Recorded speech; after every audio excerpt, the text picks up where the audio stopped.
Yeah, hi, I'm back again and today we will be talking about the union budget of this year. परसों जो है वो हमारा जो यूनियन बजट है वो की प्रेजेंट किया जाएगा पार्लियामेंट के अंदर। तो पहले बात करते हैं कि लास्ट ईयर के अंदर कौन कौन से मेजर चेंजेस थे।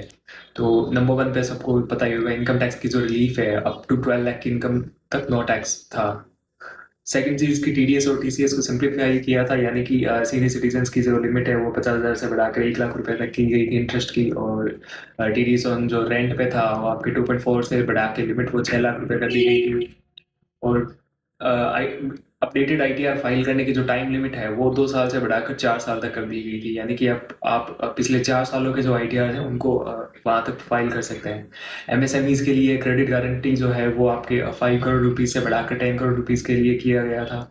एग्रीकल्चर में थोड़ा बहुत बूस्ट करने के लिए पल्सेज के लिए एक स्कीम कोई लॉन्च की थी। और प्लस जो केसीसी पे जो लोन की लिमिट थी वो उसको बढ़ाया गया था 3 लाख से बढ़ाकर 5 साल तक। तो ये कुछ मेजर चेंजेस थे लास्ट ईयर के बजट में।